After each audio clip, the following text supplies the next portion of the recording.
Good morning. Well, I guess technically it's afternoon now. It's right at 12 o'clock. So thank you all for joining us for today's Lunchbox lecture.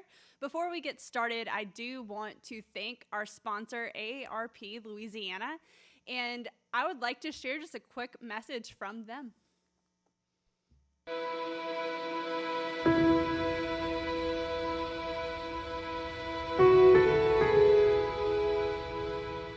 Hello, I'm Joanne Jenkins, Chief Executive Officer of AARP, America's largest membership organization serving people aged 50 and over. With more than 5 million of our 38 million members currently or previously having served in the military, we're on a mission to support veterans and military families. That's why we've created a wide range of free resources, tools, and community programs to help veterans and military families navigate their options and meet challenges head-on. We've developed a job board that directly connects veterans and military spouses to employers wanting to hire them. And we have free resources that provide some military structure to starting a business. We know that when you're a military veteran caregiver, you start younger, care longer, and face many unique challenges. That's why AARP provides a free military caregiving guide containing important and timely information that you truly need. Because military veterans or service members are twice as likely to be a target for fraud, the AARP Fraud Watch Network, in partnership with Operation Protect Veterans, provides free action alerts detailing the latest scams directed at veterans and military families. And through our state offices nationwide, AARP can help you find the right opportunity to give back to your community and fellow veterans. To learn more about these and other resources, visit aarp.org/veterans. Thank you.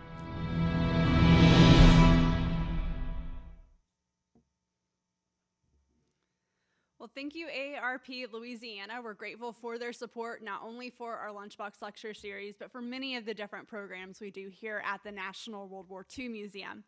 So my name is Maggie Hartley. I'm the Director of Public Engagement here at the museum, and I am grateful for all of you to be joining us today, both in person and for our online audience. You guys are in for quite a treat today. Our lecture is behind the scenes, or behind the lens of Ralph Morse, celebrated war correspondent and photographer, with our veteran and military engagement specialist, Tom Gibbs. He has done a ton of research on this topic. It also connects to our brand new special exhibit downstairs, The Real Image of War, about Ford and Steichen. So I encourage you guys, if you haven't checked that exhibit out, please do so. But without further ado, I'd like to bring Tom to the front and to get started with this lecture. All right. Thank you, Maggie, and thank you, AARP. I wasn't aware my presence today was sponsored, but that's always humbling and nice to know. And we know that AARP does a lot of great things for veterans around the country. So again, thank you. I just want a quick note. This will be one of my last appearances at the museum. I am taking another job on Friday, and I just wanted to say that to especially the people here in person. It's an honor to have you here, and I'm really humbled that you guys decided to spend some of your time with me today, and let's have some fun, okay? So again, thank you all for being here, and thank you all to the online audience for being here as well. I think my mom's watching, which is kind of strange, but hi, Mom. Appreciate you tuning in on your lunch break. Just a quick thing, I like to do this before I give a talk here at the museum, is just very quickly highlight what's going on. I'm not sure how many people here are new or if there are people online who are learning about the museum, but we have some great things coming up here in the next year, including our campus completion. The museum has undergone a capital expansion program for the last 16 years, and that's going to be sort of coming to an end here in March of next year. So that's something the museum will be commemorating. We also have our Expressions of America 3D sound and light show, which will debut on Veterans Day this year. It's about a 20-minute long experience that you'll see broadcasted along those beautiful flat gray stone walls of our buildings.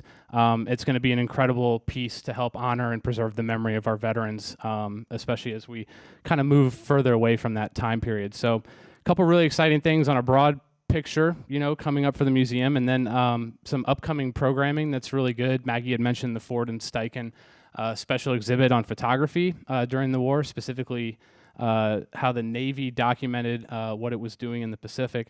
But we have a great program led by our curator, Josh Schick, who's the curator of the exhibit. April 19th from 6:30 to 8:30. You can register online for that. It's called Behind the Cameras, Photographers of the U.S. Navy.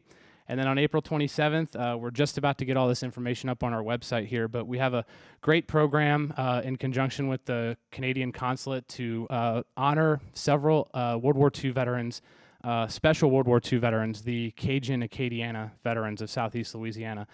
These were American veterans who spoke French. That obviously served them well in the European theater, that dual language skills. So that's something we have upcoming. So keep an eye out for that. So lots of cool things coming up. So just stay tuned, follow us on social, that kind of thing. So Mr. Morse, I got to interview Ralph Morse, and this is why I chose to talk about him today. I had the privilege of starting my career here at the museum as an oral historian. I traveled to 41 states and did about 300 on-camera interviews with World War II veterans, but also people, who were involved in sort of the civilian effort.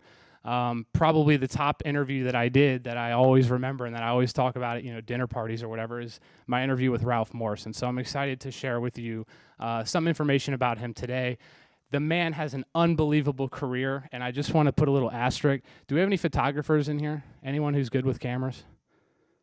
Okay, we got one. So I'm not good with cameras, and if there are any technical questions about what kind of camera did he use and how wide, what was the millimeter of the film? I don't know that kind of stuff. I can get you answers, but I just want to be clear, I can talk about the man in a broad sense. I'm not very good on the technology, if you will. So without further ado, Ralph Morse, he was born October 23rd, 1917 in New York City. He was born in Manhattan. He ended up moving to the Bronx as a 1-year-old. And if you think about 1917, what was going on during that time period? We had the end of World War I. We also had the pandemic, which actually took the life of his father. So he grew up very early on without his father around because he passed away during the flu epidemic. He was kind of a small guy. He wasn't really tall, wasn't really big, wasn't really athletic, sort of kind of just, was sort of in between sort of the popular kids and the wrestling and the sports and all the things that, the popular kids do. But he had a real affinity for sort of imagery, which you can imagine at this time period was a new thing. Photography had been around obviously for 50, 60, 70 years at that point. But getting it out into the public's hands, into newspapers, into things like that, that was still relatively a new phenomenon. So he was very interested at an early age in imagery. So you can imagine him gobbling up any newspaper he could get his hand on, that type of thing. He actually joined the school newspaper in high school, was issued a camera, which was a big deal for the school at that time. He had to get the money for it, and it was a big deal. It was super expensive. He talks about this whole ordeal of being the photographer for the school, and his oral history about that is very interesting because it's something we sort of take for granted here, at schools today. He had a couple jobs. He worked at a drugstore, and he did that at night, which was interesting. He worked at a fountain soda sort of drugstore serving ice cream floats and things like that.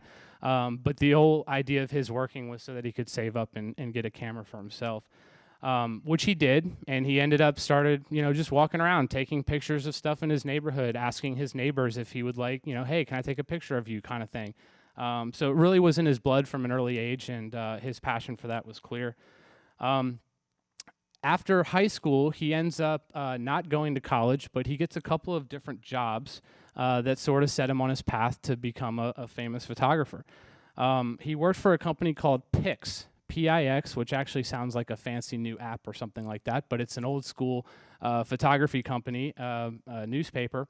And he worked for them, and how he got discovered was he came in with his camera one day, and he had taken some pictures of a man on his street throwing his little 3-year-old baby up in the air, and he catches this perfect picture of the kid at the apex of the throw, and the kid's got a smile on his face, the dad's smiling, it's just a really happy photo, and the head of that little company said, if you give me this picture, I'll pay you for it, and we'll run it tonight, it'll run tonight, and that's what happened. And so the rest was sort of history in a sense.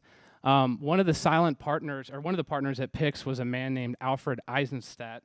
who actually would be one of the silent partners that formed with other different photography companies that made the initial investment into what would become Life magazine. So that's how he had sort of that Life magazine connection from right off the bat, was this work he was doing for pics. So he actually gets hired by Life magazine for a year leading into the war, but he's hired in sort of a, how would you say it, like a contractor sense. He's basically told he can work 1 day a month for Life magazine, so he comes in 1 day a month and has all his pictures and learns everything he can. So it's sort of a weird arrangement, but that's initially how he got his foot in the door. And when he was there, he actually got to work with a guy named Cornell Kappa, who was Robert Kappa's brother. Robert Kappa was the famous photographer who took the pictures on D-Day of the guys coming out of the landing craft, and famously only 6 of them survived. So he had another connection there with someone who would become very famous later on as a result of World War II. So Morse's first story that was run in Life magazine, it must have been a fascinating one, but he took pictures of women buying hats for their husbands. Apparently this was a big deal.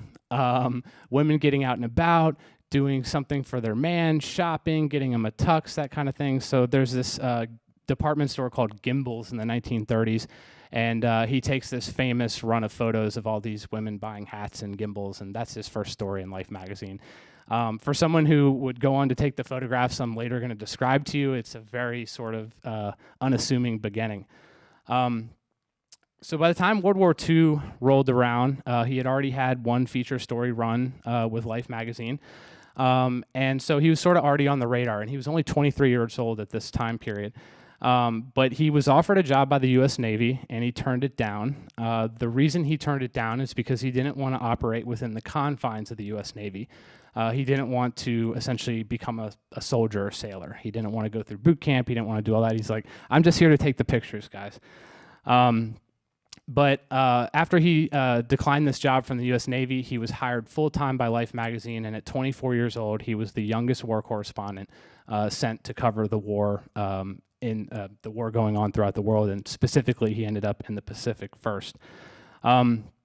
Morse, I'd like to say, is kind of like the Forrest Gump of like photography in the 21st century. In the 20th century, he essentially is just at every place at the right time, and just happens to get these unbelievable photographs. The first thing that he sort of runs into or is put into, he sent out to Hawaii shortly after Pearl Harbor's attacked, and he's, enjoying a couple of months of island life, not really doing too much. Then all of a sudden, he's called to the Pearl Harbor, sort of the aircraft carrier docking area. And he's met by William F. Halsey, who's known as William Bull Halsey. That was his affectionate nickname. But he was the commander of the Enterprise at that time, and he said, how would you like to come aboard the Enterprise? We're going out into the Pacific. He's like, that's what I'm here to do. And so he gets on the Enterprise, and about 2 days after he gets on the Enterprise, Halsey comes over the ship's radio communications equipment and says, we're going to be launching 16 planes from the deck of the Hornet towards Japan to go bomb them. They're not going to land back on the Hornet, and the whole idea of this mission is to attack Japan. So Morse finds out just sort of by chance that he's on the Doolittle raid, which is kind of neat. He took there were several people there who photographed the Doolittle raid. There's a famous archival shot of the Hornet and Doolittle coming off first. But there were a lot of famous photographs taken as well, and the majority of those were taken by Ralph Morse. So that was his first sort of foray, if you will, into photographing things that were happening during the war. I'm going to get to these images in a second, but I just wanted to put them up there. There are a couple of images. I know the one on the left's not great for a Lunchbox lecture, but we'll get to that story because it's a very important photo here in a second. One of the few examples of Morse being in the right, he's there at the right time, but he's in the wrong place. He knew, based off some of the radio communications and some of the way the ships were being moved, and also what he was being told by the Navy, that there was a big action coming up, which would end up being the Battle of Midway.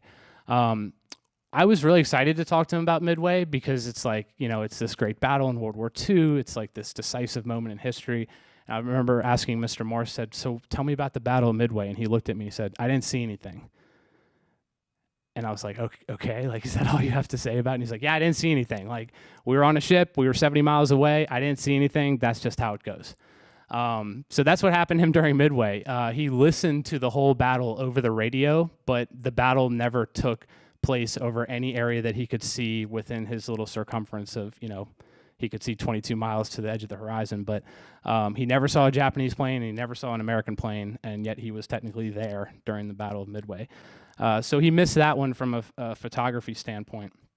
But really where Morse becomes sort of a legend, and this is really what launches his career from sort of just a guy at Life magazine to the guy at Life magazine. And it's this famous photograph on the left here. But before we get to that, Morse actually had he had a really amazing experience on Guadalcanal for someone who was a photographer. He was assigned to take pictures of the Marines landing on August 7th, 1942. And if you know anything about that moment, you actually know that it's not the most well-filmed event, the landing at Guadalcanal. Morse took hundreds of pictures of this event, but he would end up losing almost every single one of them. Morse was not allowed to be on the ground at Guadalcanal. In fact, if he went on shore, he had to have special people accompanying him. But at night, he had to go sleep on the USS Vincennes, which was a cruiser, designation CA-44. It was the last New Orleans-class cruiser built to the standards of the Washington Naval Treaty. It's a very historic ship, and Vincennes is a very historic name. The Navy's had about 4 different Vincennes through its history. But on the night of August 8th, the Battle of Savo Island, one of about 7 naval engagements the U.S. Navy had at Guadalcanal, the U.S. Vincennes is sunk, and Ralph is on the ship. And so they call him to general quarters, and everyone's running around. And as they're about to man their battle stations, 2 Japanese torpedoes slam into the Vincennes. And Ralph had to jump over the side, and for about 5 hours was a survivor at sea, which is nothing to laugh at, especially at this area of the world, the Solomon Islands. There's a lot of sharks, barracuda, things that you don't necessarily want to be in the water with. But it was actually the sounds of the battle that probably scared away the majority of the sharks and the barracudas and things like that. This is one of the few instances where we have guys going in the water without instances of shark attacks, things like that, especially at Guadalcanal. So a scary moment indeed, being a survivor at sea and having your ship shot out from underneath you. And more importantly to him, he actually talks about it in the interview. He's like, I'm sitting there treading water, and I'm thinking, oh my God, all my photographs are in the captain's locker. And actually, he was able to save one little small roll, which is where that photo was saved from. But he loses all this, and as a little side note, National Geographic, in conjunction with Paul Allen, if you guys remember the Microsoft owner, he had been doing a lot of work on the RV Petrel going around the Pacific to find wrecks of U.S. warships from the Pacific.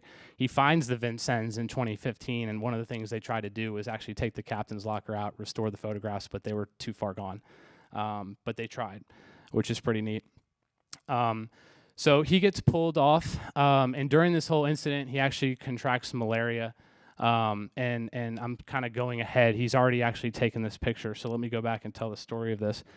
So Ralph goes ashore one day, and he asked to be assigned on a combat patrol. During the Battle of Guadalcanal, the Marines were sending out combat patrols almost constantly. And so he asked the second lieutenant, can I tag along with your guys? So he went out with a squad of about 12 guys with his camera walking through the jungle.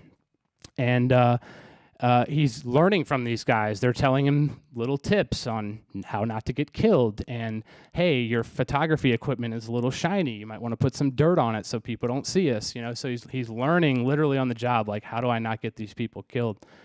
And so this picture was taken when the squad came to a cleared out area, and there was a Japanese tank that had been knocked out by artillery or something like that.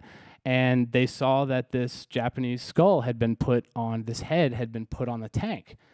And so I asked Ralph, I said, how did you get this picture? And in my mind, I'm thinking he went out there, he set up his camera, it was like a neat little thing, no danger. And I was blown away by the story he told me. He said, look, I looked at the second lieutenant and I said, can I go out there and get that picture? And the second lieutenant looked at me and said, you can go by yourself. Like, I'm not going out there. And one of the reasons for this, the Japanese were really good at booby traps. And one of the things that our guys had begun to learn was if something looks like you're supposed to look at it or your attention is supposed to go towards it, it's probably something dangerous. And so basically he said, look, Ralph, I'll bet you dollars to donuts that you go out there and take that picture and you're going to start getting shot at.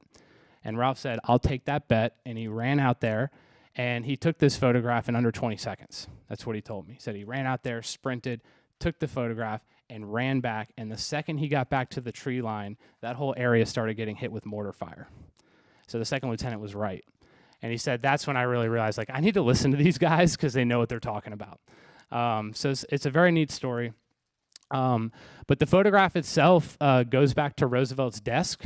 It sits on Roosevelt's desk for like 3 months. During this time period, Morse is dealing with the effects of malaria. He's already back stateside in a hospital, and he's in this hospital when he sees that they actually decided to run his photo. Roosevelt had to give permission to run this photo.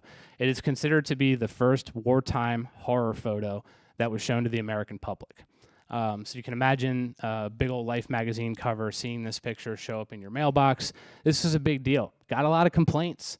A lot of people did not like this photo. They thought it was too violent, showed too much of the bad side of war, etc. But at the end of the day, it was a photograph that sparked discussion. It also brought home to Americans the reality of the war, which I think up to that point, judging by how the press had covered the war, was sort of, I don't want to say misleading, but they had definitely shied away from showing some of the more graphic images. So this was a big deal. Again, sat on Roosevelt's desk for a few months.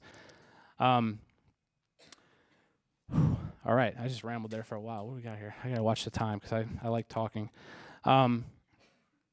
So after he recovers from malaria and sort of the fame of this picture sort of wears off, if you will, he starts getting antsy for his next assignment. And he is sent to Europe, which is neat. So all the way from the beginning of the war up until this point, he'd been in the Pacific. Now he's on to Europe. And he does a lot of stuff in Europe. He basically captures Patton's drive across France. He captures the victory that the Americans have in France. He captures some of the good moments. And actually, this is where Americans start seeing the destruction in Europe a lot with his photos. They start realizing, like, my God, like this place is getting torn up pretty good. But it's the story of the man on the right that is probably his most famous expose as a photographer.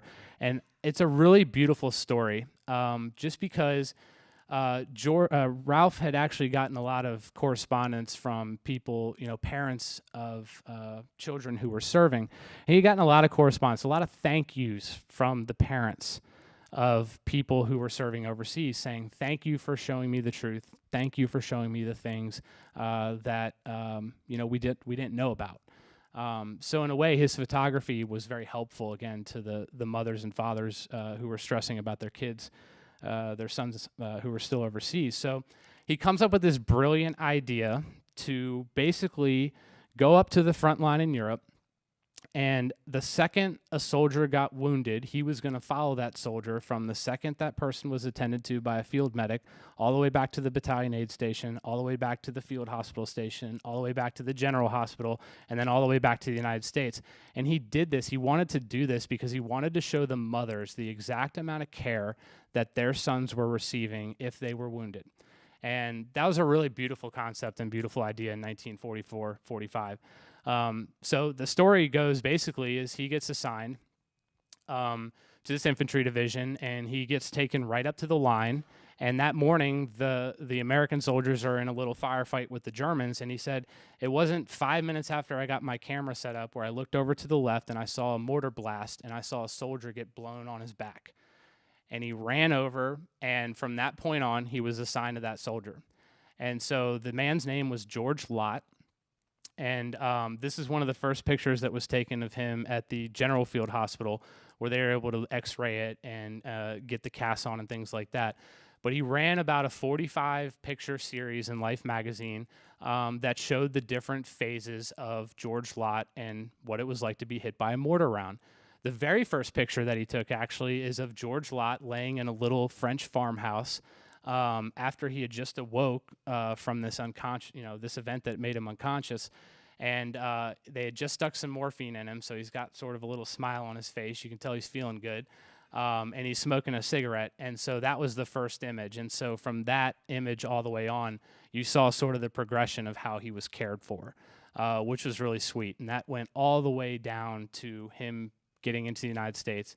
And the whole story took about 3-4 months to tell, over 3-4 months of Life magazine. So the Wounded Man story is probably what he's most famous for in World War II, even though the image on the left is probably the most visceral, famous one that people don't forget. But you can still go on Life magazine and type in Wounded Man, and you get the whole story. It's pretty neat. I definitely encourage you guys to go read it. It's really special. So he does this story. It wraps up in about February of 1945. And he basically goes on to photographing the rest of the war in Europe, sort of all the way to the end. There's this famous image of Eisenhower after he signs the ceremony. He's got the 2 pens, and he holds them up in a V shape. That's Ralph Morse taking that picture. He was the civilian photographer selected to be present at the signing of the surrender. And he was also the civilian photographer selected at the Nuremberg trial. So a lot of those really kind of dark, I don't want to say mugshot, but portrait photos of all of the, they are mugshots. The mugshots of all the Nazi criminals. Sorry, yeah, Ralph Morse took all of that.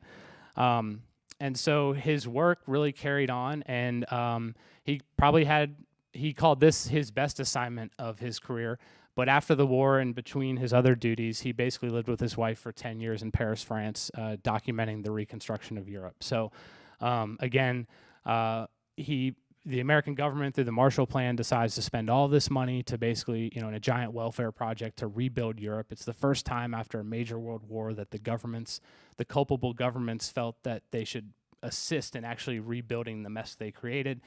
So he helps document a ton of that, the rebuilding that's going on in France, and especially in Germany. And then this is another sort of segue point in his career where he goes on to do some really incredible things. He gets a job with NASA in 1953. This is about 4 years really before the space race starts, but we have sort of this military civilian control of NASA. It's actually called NACA at one point, but then it becomes NASA. And Morse essentially is assigned to basically take photographs of everything that's happening with NASA. This includes the training of the astronauts, the rocket launches, the tests, you name it. He's got this really beautiful photograph of this guy who has these lights projected on his face, and the U.S. Navy, or NASA, is trying to figure out how to build the helmet for the astronauts, and so they wanted to shine light on their face and map out all the contours of their faces so they'd fit perfectly. So he's got this really weird series of photographs with all the astronauts, and they're all in black and white with all these weird colors on their faces. So it's kind of neat. He really gets in with the Mercury program. The Mercury program, along with the Gemini and the Apollo program, it sort of goes in a sequence. Mercury was, how do we get people into orbit? How do we get human beings up into space? The Gemini program was more about how do we land a human being on the moon? How do we get the lunar rover right and the stages of the rockets, etc. That Gemini program is really about how do we do everything but put a man on the moon. And then the Apollo program, of course, is let's put a man on the moon. So he's with the astronauts throughout this whole period. John Glenn famously called him the 8th astronaut. He trained with them. He took all their photographs, got to know their families, got invited to Christmas dinners, you name it. He was sort of the guy with NASA, and became more than a photographer to the astronauts. Again, I think they really earned a lot of his trust, or he earned a lot of their trust by actually participating in some of the training with him. But what's cool is that, obviously NASA is dealing with rockets. It's dealing with jet pilots and people doing things that are brand new. And in my mind, I think things that are very fast, right? Like a rocket's very fast, and all of these things that need to be captured with photography are very fast things, planes going by at 2,000 miles an hour, et cetera. So he develops all these different devices. He uses the budget of NASA to essentially create the devices that he needs to create in order to capture the specific photo that he wants. For example, I think I have we'll go to the baseball years in a second, but that's the famous picture of Apollo 11 taking off on its way to the moon. And obviously a human being couldn't stand all the way up on that tower with a rocket going by. They'd be cooked by they'd be cooked by the rocket after it cleared that top part. So he had to design a special foot switch operated camera and a special camera device that would go up on top of this 37-story tall thing that held up the rocket. And so he had to get all the permissions to climb up there, to rig the camera, you name it. But basically, he went through about a mile of film in the device that captured this image, and this was the best one that came out of it. So all those really pretty images of the rocket going up with the paint shaking off and all of that, that was captured by Ralph Morse. He gets and we'll go back to some of the NASA stuff in a second, but he gets this really awesome opportunity, and this is where sort of his personal, this was probably the most personal assignment he had. The reason being is because Ralph Morse was Jewish, and Jackie Robinson was obviously black. At a time when he was breaking through the color barrier in Major League Baseball. Jackie was famously sort of suspicious of anyone who wanted to help him or be a part of his orbit. He kept a very tight-knit group with his friends and family. If you've seen the movie 42, he obviously had distrust with like the white ownership, the white coaches, you name it. So this was for Morse a really important thing for him. And what actually allowed Morse to sort of get into Jackie's orbit was Jackie took great interest in the Holocaust.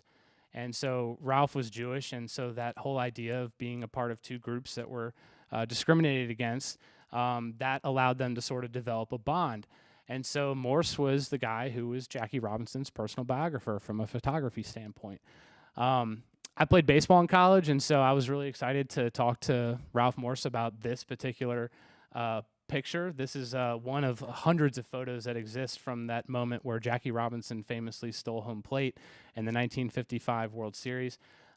Morse actually had to use a NASA missile tracking camera, and he did the same thing. He was basically out behind the third base dugout with a foot pedal camera, and it's really cool how he talks about it, because the night before he was at Jackie's house, and Jackie told him, he said, and it's in the oral history interview, he says, "If I get on third base, get your camera ready because I'm going to do something special."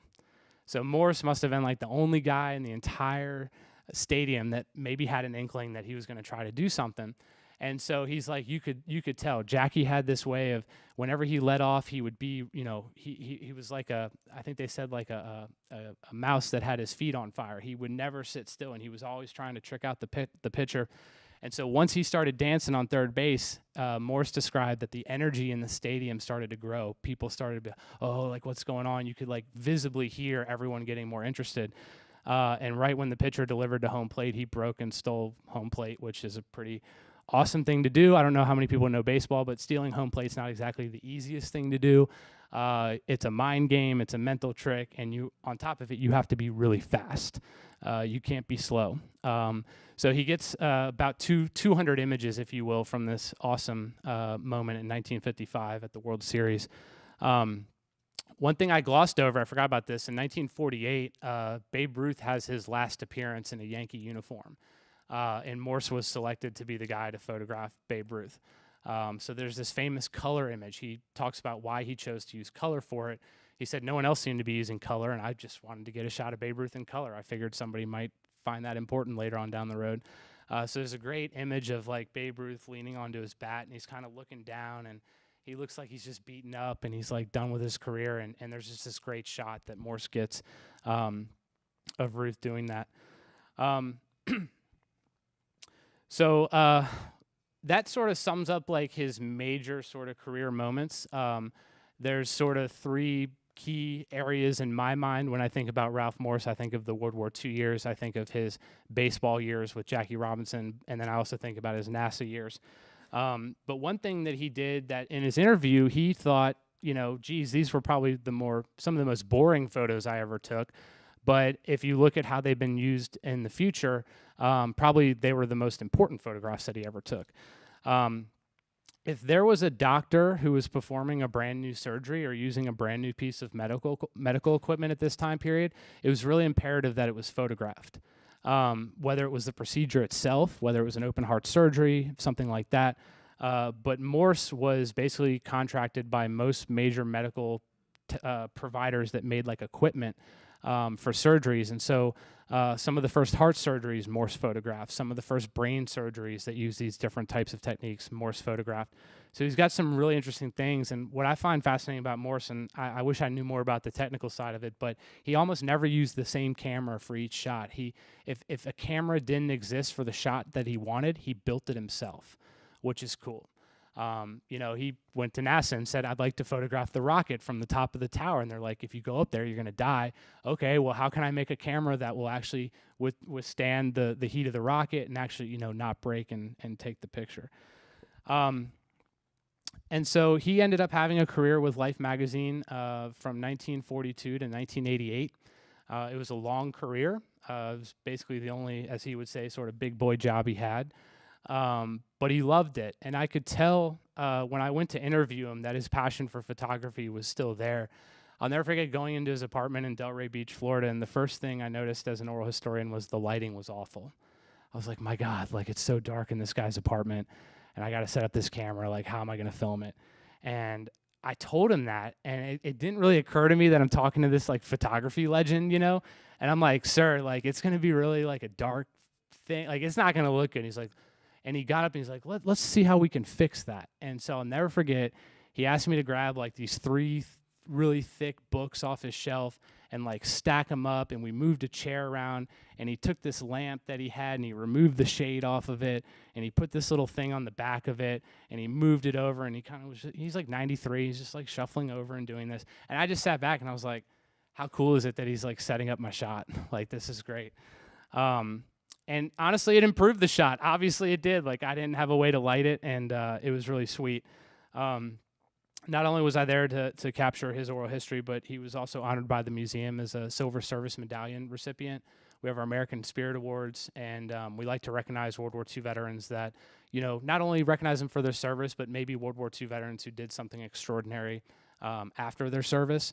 And so we were honored in 2014 to give Morse this award. He passed away in 2014, so it wasn't too long after that. He actually passed away on December 7th, the anniversary of Pearl Harbor. But we were lucky to have known him here at the museum, lucky to have honored him while he was still alive. And it's been really great, to have this opportunity to sort of highlight, and hopefully I've just sort of opened the crack of the door for you guys to go learn a lot more about Ralph Morse. Famously, one of the last owners of Time magazine before it became Time Life said that if they could only afford one photographer, it would be Ralph Morse, which is very kind. His career, again, spanning over 44 years, he won over 30 awards for photography. He was a recipient of the 1995 Joseph Sprague Award, which is considered the highest honor in the field of photojournalism.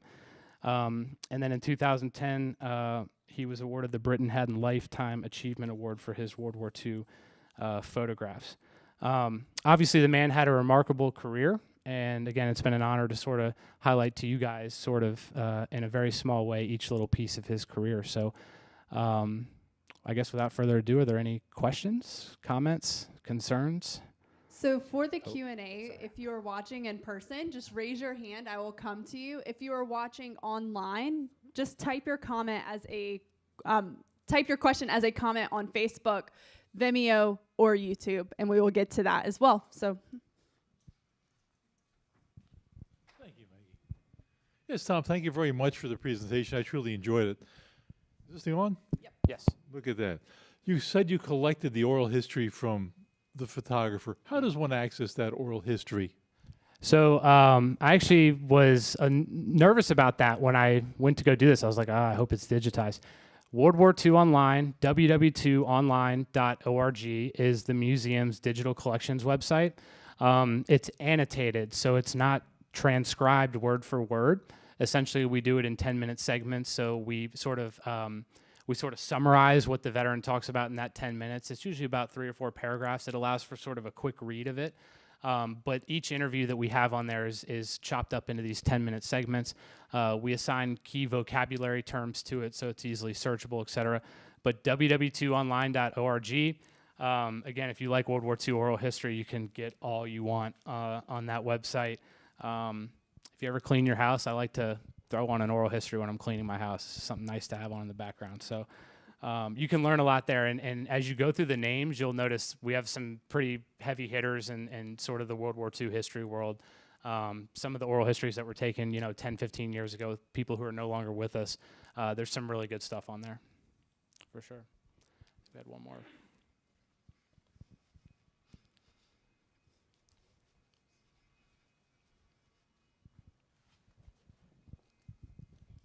Was all his photography still photography? Most of it was still, but he did do some motion stuff, mainly with NASA. But during the war, it was all still, basically. He'd never had like a camera to record motion. Yeah. So I have a question. Did he save any of the cameras that he built? I know NASA has that. The one that went on top of this was sort of taken by NASA. If he used a special camera for a shot like this, he would give the camera, or at least leave the camera with that entity. So NASA, basically with the budget that they had, which allowed him to build all this stuff, kept all of it. Yeah.